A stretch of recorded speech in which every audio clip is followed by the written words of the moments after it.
Dan was sick of rural America. He wanted nothing more than to be back in Chicago, far away from anything resembling a cornfield. But instead, he was driving through an Iowa winter with huge white fields stretching into the distance on every side.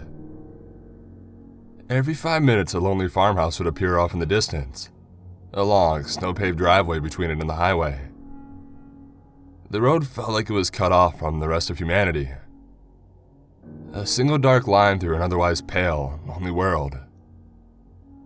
It had been half an hour since he'd seen another car. And then there was the cold. Even with the car heater on full blast, the bitter cold seeped in through the windows. Dan looked into the rearview mirror and saw a large, dark mass of clouds rolling across the sky behind him. He couldn't tell which direction they were heading, but he hoped it was away from his destination. Looking back in front of him, Dan saw a road sign to the right. He only caught a glimpse of it as he went by, hoping to see that the town he was heading towards was nearby. Unfortunately, ice and snow clung to the front of the sign, preventing him from seeing anything other than a C or an O. Dan was looking for a town that started with an O. As the turn approached, Dan decided that he needed a break from driving on the godforsaken highway for a bit anyways. Even if it wasn't the town he was looking for, maybe he could get something to eat and at least talk to someone. 8 hours of icy roads had taken its toll. Dan turned right down the smaller but thankfully plowed and salted country road. 5 minutes down the road, Dan saw a large sign saying, "Welcome to Camp Song." He had never heard of the place and it definitely was not where he wanted to be. Checking his watch, he saw that it was nearly 7 o'clock. He had some time to get some food and still make it before midnight. As the first streetlights from Camp Song came into view, a building appeared along the left side of the road. There was something off about it that made Dan want to take a closer look. And slowing down the car, he could see the structure illuminated by a single streetlight that seemed to be placed there just for it. It was an old, abandoned shop with a large, battered sign that read, "Malik's Meats," in faded letters. Most of the windows were shattered. Dan just assumed that kids had thrown rocks at them. There was usually a spattering of graffiti, some of it half artistic. And then there was something else painted on the front of the store, much larger than the other graffiti. It took Dan a few moments to realize that it was a skeletal eagle. The artwork was rough but not bad. The skeleton's head was rolled back, screeching up into the sky. Raggedy patches of shadowed feathers hung beneath the arm bones. Dan stared at the painting for almost a minute before realizing that he had brought the car to a full stop in the middle of the highway. He took one last glance at Malik's Meats and drove on into Camp Song. It was more of a village than a town. Camp Song appeared to be about 30 buildings in the middle of nowhere. As Dan rode to a stop at an intersection in the middle of town, an old pickup puttered through the road in front of him and pulled into a parking lot filled with 2 cars, 3 pickups, and a tow truck. Dan assumed that must be the place to go in this town. Turning into the lot, Dan saw a sign above the door that read, "M's Tavern," in red, blocky letters. Dan parked the car in one of the few empty spots. Before getting out of the car, he pulled the zipper on his coat up to his throat. He'd paid a couple $100 for the insulated coat, and on that night, it was worth every penny. He hopped out of his car onto the cracked asphalt of the parking lot. Making his way towards the rough wooden door, Dan had to swerve around a pile of cigarette butts in the middle of the lot. A small paper sign hung on the outside of the door reading, "Saturday Special, a tenderloin sandwich." Dan didn't think that sounded too bad as he swung the door open, hoping he didn't get a splinter off of it. As soon as Dan entered, the smell of tobacco smoke hit him. Apparently the law against smoking in bars wasn't taken as a suggestion out here. The hazy interior looked almost exactly as Dan had pictured it. The walls were all fake wooden panels with random sports teams' logos plastered to them. Several cheap-looking tables were surrounded by at least 2 different styles of chairs. 4 patrons circled a pool table in the back. They appeared to be the source of most of the smoking in the building. But the bar itself was to his left. It ran the length of the building and looked as though it might fall apart at any time. 4 men sat at the right end of the bar, occasionally yelling at a TV showing a football game. not wanting to sit next to the other customers, but not wanting to make it look like he didn't. He didn't care about the football game. Dan was more of a baseball fan. Almost as soon as he sat down, a man came in from the back of the room and slipped behind the bar. After making sure the men in front of the TV were okay, he walked down to where Dan was sitting. I presume, asked Dan. And the bartender chuckled. He was a nice-looking guy that Dan assumed was in his mid-30s. The name's Mike, the man said in a calm, measured voice. But yes, this is my place. Just getting into town.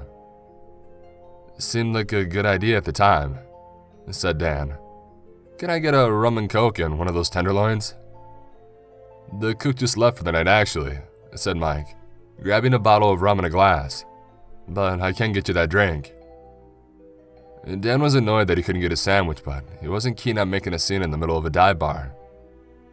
So, you stopping here or you going to Arbor Mill like everybody else? Neither, actually, said Dan. I'm heading to Odella. Ah, said Mike. Then you came down the wrong road, man. He sat the finished drink down in front of Dan. Nothing this way but Camp Song and Arbor Mill. What kind of name is Camp Song? Asked Dan, taking a sip. Well, it used to be something French, said Mike. And then they changed it. Why did they do that? To make it less French, said Mike, walking back down the bar to grab a few of the guys some more beers out of the cooler. What's an Arbor Mill? Asked Dan as Mike walked over to the cash register in front of him. You haven't heard? Asked Mike as he rang up a few drinks. Arbor Mill is the new ghost capital of the world. He finished ringing them up and turned back around to Dan. All sort of stories started coming out of there a few months back, and now every ghost hunter and their sister wants to go there. And you're making bank off the tourists? Asked Dan, taking a large swig of his drink. Let's just say I'm getting plenty out of it, said Mike. So what's a city boy like you doing in Odella? That obvious? Asked Dan. And Mike just shrugged. Dan figured there was no harm in telling the bartender his business.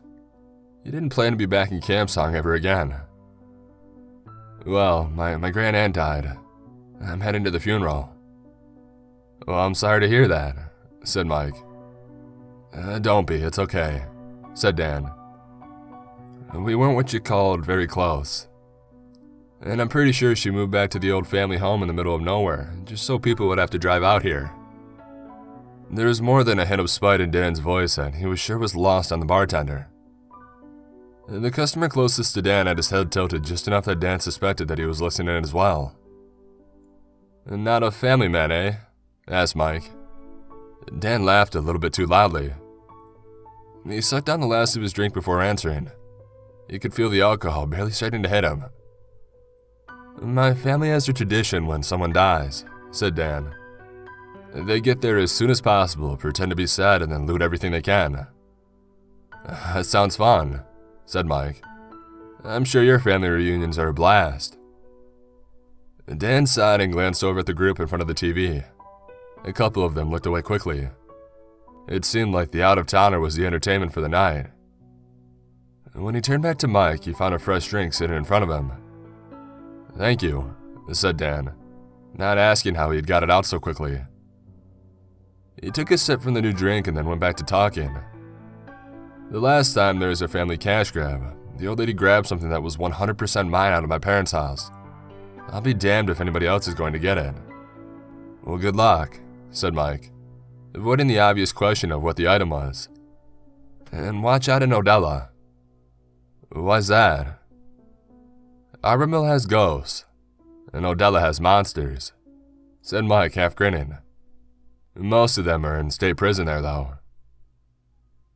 And what does Camp Song have, then? Asked Dan, making a note to vacate the county as quickly as he could. Well, we have a dive bar, said Mike, breaking into a loud laugh. Dan heard a chortle from the group at the end of the bar. And apparently a quality butcher shop, muttered Dan. Something changed in the room as the words left his mouth. Everything suddenly got quieter. Even the men playing pool in the back had one eye firmly on Dan. Dan had already felt awkward, but for the first time that night, he felt a twinge of fear go down his spine. And Dan leaned onto the bar towards Mike and looked him in the eye. "Yeah, Malik's," said Mike, his voice lowering. "That's an interesting story." "I'm not going anywhere," said Dan, checking his watch. The numbers were slightly blurry. Mike must have been making the thing strong. Mike stood back up and looked around the bar with slight trepidation. And Dan assumed that he was just adding suspense, but there was something about the change in the other customers that gave him a sliver of doubt. It was back in 1935 in the middle of the Great Depression. A man called Walton Malik came to Kamsong and opened his butcher shop, began Mike. His voice took on a strange edge as he told the story. It sounded like how someone would tell a ghost story around a campfire. He came from Arbormill back when people didn't trust anyone that came from there all that easily. There in Odella were the last couple of towns that had Malcaw blood left in them. Malcaw? Asked Dan. An old native tribe that used to live around here in Aldona County. And people around here weren't particularly fond of Indians? Asked Dan. Mike gave him a look that had the tiniest bit of anger in it. And Dan shut up and took another drink. The Malcaw were a really old tribe that believed in really old ways, said Mike. And every other tribe around here was terrified of them. They used to say that dark gods walked in Malcaw villages, and they said bone eagles flew overhead. And Dan thought back to the unnerving image painted on the side of Malik's meats. And looking around, he saw that everybody in the bar was listening to the bartender. They'd probably heard it 100 times, but they still had to listen to the obviously well-practiced story. So no, they didn't like the Malcaw, and most of them had what they called the Malcaw eyes, pale blue. Malik had them too, so he was on the outs already with most of the town, until he actually started selling meat. And then they liked him fine, said Dan, taking another swig of his drink. Oh yes they did, said Mike.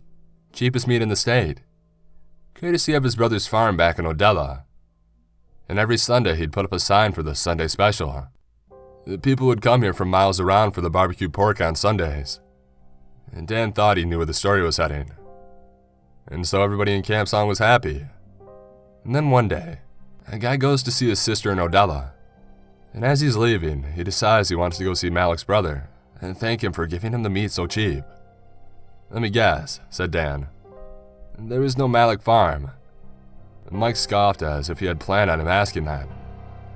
Oh no, there's a farm all right, said Mike. And the man tells Malik's brother that the cows and chickens are all well and good. But where were the pigs for the Sunday special? The brother tells him that he hasn't had pigs in years. So he asks if there's another Malik farm in Arbormill. And his brother says no. The only other Malik in Odella is his older brother, the sheriff in at the jail. And there it is, said Dan, slurring his words slightly. So he was sending in prisoners to cook. I saw that coming, didn't ya? Asked Mike, looking Dan straight in the eye.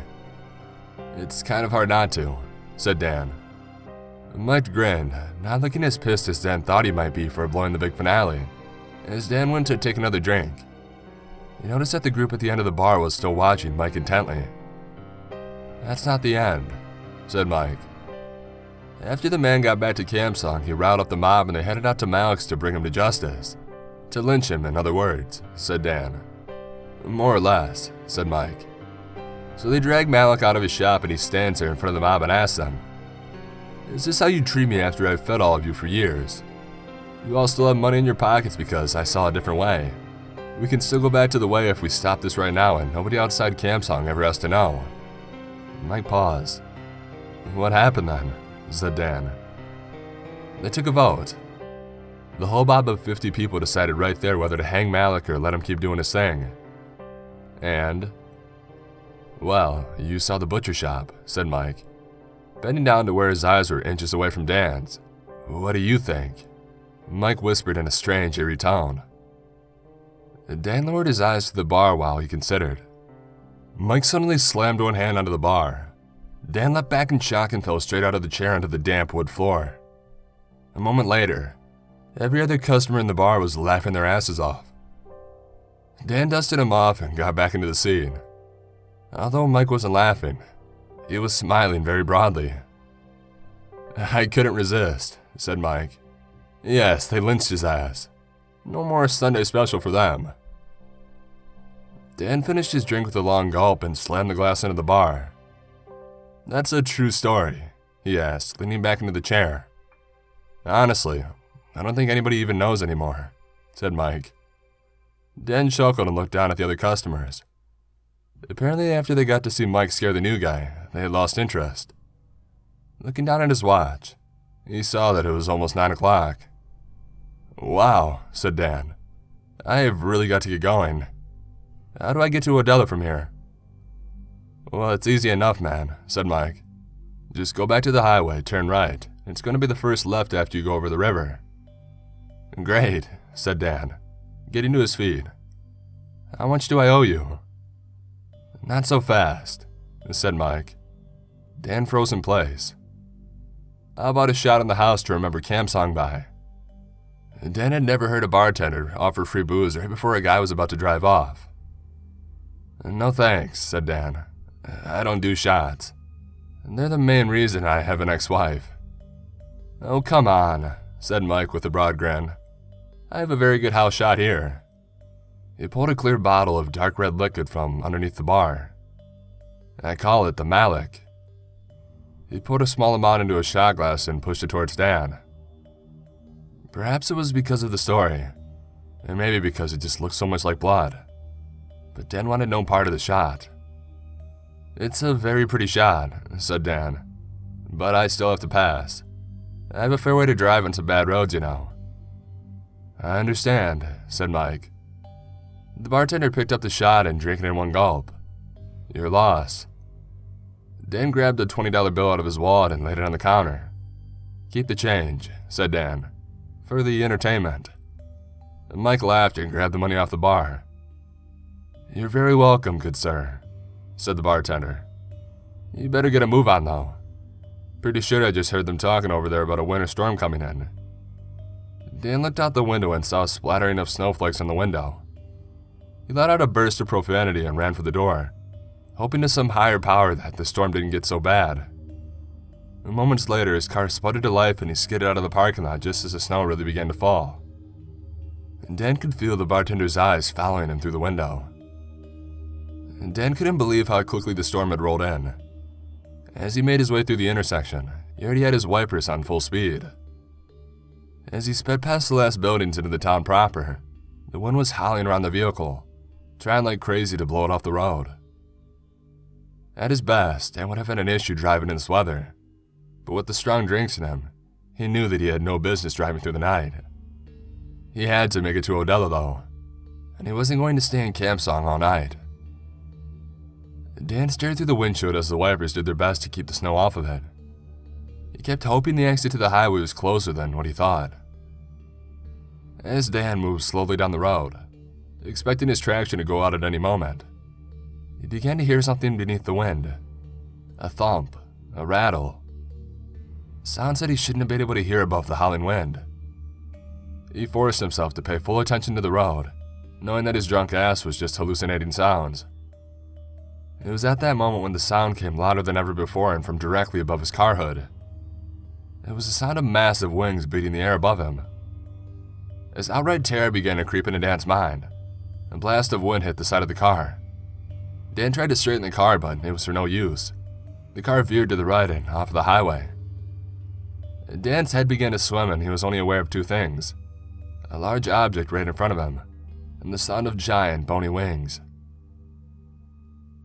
And Dan didn't know how long it was before he woke up, but he immediately felt the bitter cold and a shooting pain in his shoulder. Looking around, Dan realized he was still in the battered shell of what used to be his car.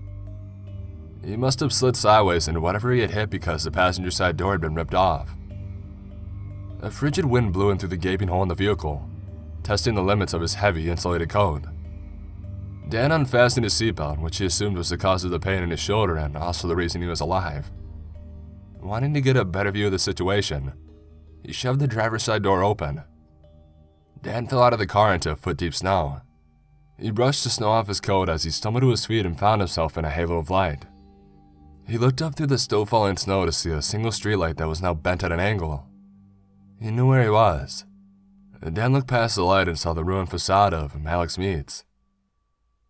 The butcher shop looked almost ethereal through the gusting snow. It was there one moment and gone the next, obscured by the snow. Dan quickly decided that there was only one thing to do. He had to get inside of that building before he froze to death. He could think up a more extensive plan once he was out of the blizzard. As he made his way past the front end of his car, he saw that most of the passenger side of the hood was crushed in. He wasn't sure whether his insurance was going to cover any of this mess. He stumbled through the mound of snow in the center of the abandoned parking lot and found himself standing before the painting of the Bone Eagle. He began to shiver as he looked up at the dark skeletal eye of the mural. It wasn't entirely the cold that made him do so. Dan had to tear his eyes away from it once again as he left for the still intact door to his left. Dan was at least relieved to be out of the wind. The frigid air still creeped in through the broken windows, but at least the wind was at the other side of the shop. That was the only relief that he'd found in the ruins of Malik's Meats. The main room of the store had a strange feeling. The pale light from the bent streetlight outside illuminated a room that felt as though time had stopped in it years ago. While it was true that the windows were broken and piles of snow lay around Dan's feet, the rest of the shop looked as though it had not been touched by the last several decades. The tile floor was largely intact, as there were 3 rows of shelves in the middle of the room. A long meat counter on the other side of the room was empty, but looked almost entirely functional beneath the thick layer of dust. The only signs of degradation were in the walls and ceiling, which were full of cracks and peeled areas of paint. Dan moved carefully through the store and away from the windows. He saw a door beneath the meat counter and thought he might be able to make it through the night in the back of the store. As he walked around the end of the counter and by 3 abandoned cooler doors, he took out his phone and turned on the flashlight.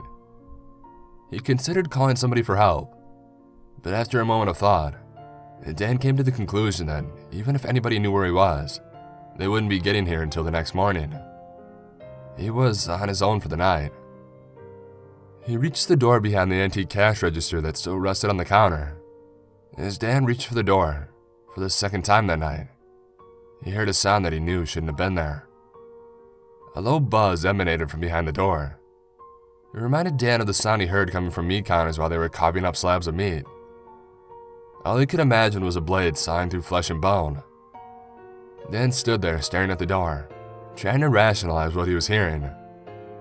It had to be the liquor that was making him hear these things, like before in the car. He couldn't have heard wings in the air. Dan ignored the sound, pushed the door open, and delved into the back room. The buzz didn't get any louder, but it didn't go away either. Dan shone his phone light around the room, illuminating the abandoned cutting room. He could make out a rusted metal sink, a long counter, and 2 doors which he supposed were the meat freezer and cooler. It had the same timeless look as the main shop room, but at least it was slightly warmer. Dan sat down on the antique tile floor as a wave of nausea washed over him. The only thing he wanted was to pass out and figure out a way to get to Odello in the morning. He shut off his phone light and he lowered his body onto the ground. He was seconds from unconsciousness when he rolled over and felt something cold and wet on his cheek. Dan wiped the liquid off his cheek with a groan. He turned his phone light back on, expecting to see half-melted snow on his fingers, but instead, they were streaked with crimson. Dan slowly moved his eyes to the floor and he saw a small puddle of blood where his head had been. He quickly began to feel around his head, searching for what he was sure would be a gushing head wound.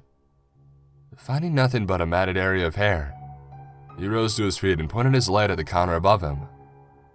A gleaming meat cleaver lay on the ground. A small puddle of blood beneath it was running off and onto the floor below.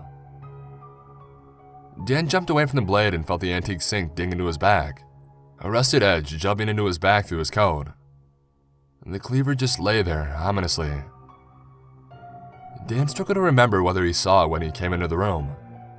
Was it another thing that wasn't really there?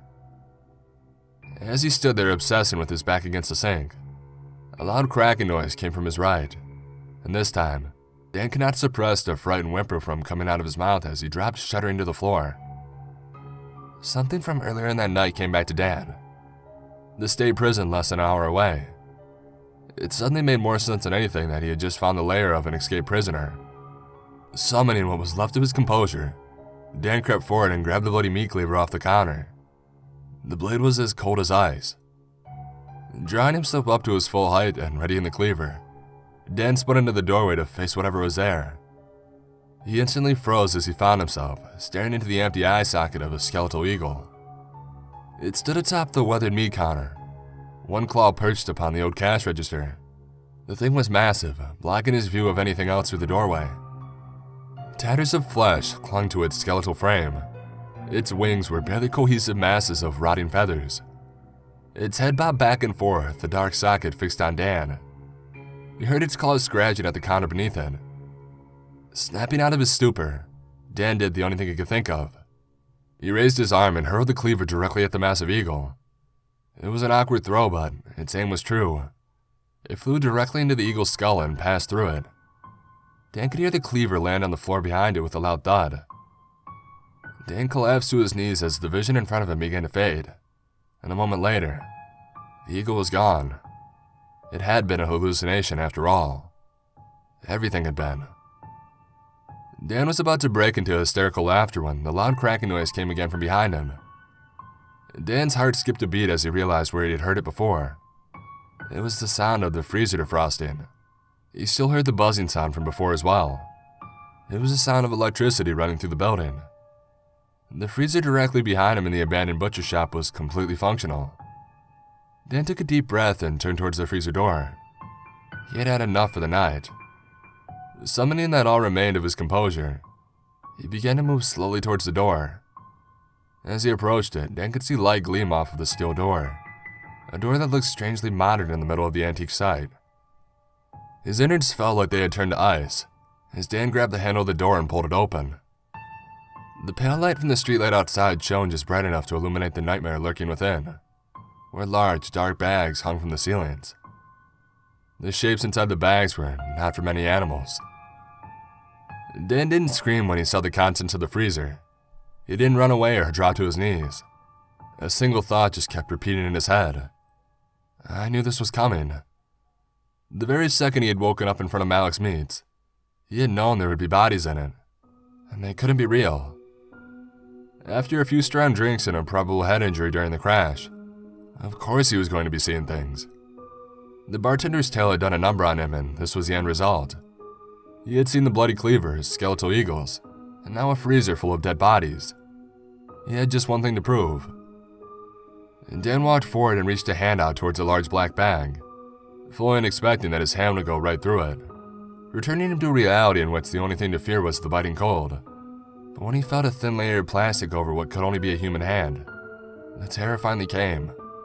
And at that very same moment, a calm, measured voice came from behind him. You should have taken the shot, it said. The rum, it was drugged.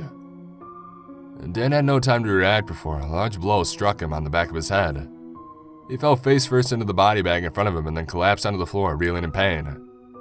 The world around him wavered slightly, but Dan remained conscious. He looked up and saw Mike the bartender, illuminated by the pale light coming through the door. Malik didn't lose that vote, did he? Asked Dan in a low and distant tone. His hand groped around in the darkness, trying to find anything that might save him. No, he didn't, said Mike. He won in a landslide. The bartender pulled something out of his belt. Dan saw the shimmer of light of a blade. He was my grandfather, and in his memory, Malik's Tavern still serves up the Sunday special week after week, rain or shine. Do they all know? Asked Dan in a whisper. The whole town. Some do, said Mike. Some of them suspected, but in the end, nobody does anything about it. Dan was suddenly less annoyed that he hadn't gotten his tenderloin. Mike grabbed Dan and spun him belly up on the ground. He grabbed Dan's $200 coat by the front and ran his blade top to bottom, shredding the front of the garment. Before he could protest, Mike had ripped the heavy coat off of him, leaving him defenseless against the cold. I like you, Dan, said Mike, brandishing his knife. So I'll give you a choice. I can make it end nice and fast for you right here, or I can lock you in and let you freeze to death if you want some time to make peace with things. Fuck off, said Dan, spitting out the words. Don't say I didn't try," said Mike. He placed a foot on Dan's chest and readied his knife. It was at that very moment that Dan's hand felt a large, heavy piece of ice on the floor beside him. Finding a strength that he would not have believed he could muster, Dan gripped the ice chunk and swung it wildly in front of him. Mike let out a loud scream as the block landed a blow directly on his kneecap. The bartender collapsed to the ground next to Dan, grasping at his knee. Dan scrambled around and let out a wild kick at Mike's face. It connected with a dull thud and Mike spat out blood. Dan's head began to clear as he saw the open doorway with light streaming weakly through. He struggled to his feet and lurched out of the freezer, stumbling through the cutting room and into the main store. He fell against the counter, grabbing it for support. Looking behind him, he saw Mike unsteadily rising to his feet. Looking towards the outside, Dan saw a spot of shining light on the floor. It was the cleaver he had thrown at the hallucination earlier. Dan stood over the counter and landed roughly on the other side. Hearing footsteps behind him, he frantically clawed past the old shelves to where the cleaver lay on top of a mound of snow near the broken windows. Dan dove the last few feet and clutched the blade with both hands. He rose to one knee and was about to spin around and face Mike when he heard an engine revving from outside. Dan froze in place, not wanting to look up from the window. He forced himself to look up and through the now dying blizzard. 2 vehicles had joined his wrecked car on the lonely streetlight. The first was the tow truck from the tavern, which was in the process of towing his car away to somewhere no one would ever find it. The second was a large pickup with 2 men riding in the flatbed. Even with his clouded vision, Dan could see the scoped rifles they were holding. He was finished, and Dan's arms went limp at his side, and the cleaver gave a dull clang as it struck the old tile floor. Dan only had to wait a moment before the calm, measured voice came from behind him once more, albeit in a slightly more nasal tone. "I really have to know now," said Mike. "What were you going to get in Odella?" Dan stared in the blizzard for a moment, and then began to laugh softly. Mike waited patiently as the laugh grew more frantic. It took a few seconds for Dan to compose himself again. "It was an autographed baseball bat," said Dan, tears beginning to well up in his eyes. "My favorite player from the local minor league team. It was in my dad's room when he died. The old lady just took it. I just wanted it back." "I understand," said Mike, after a brief silence.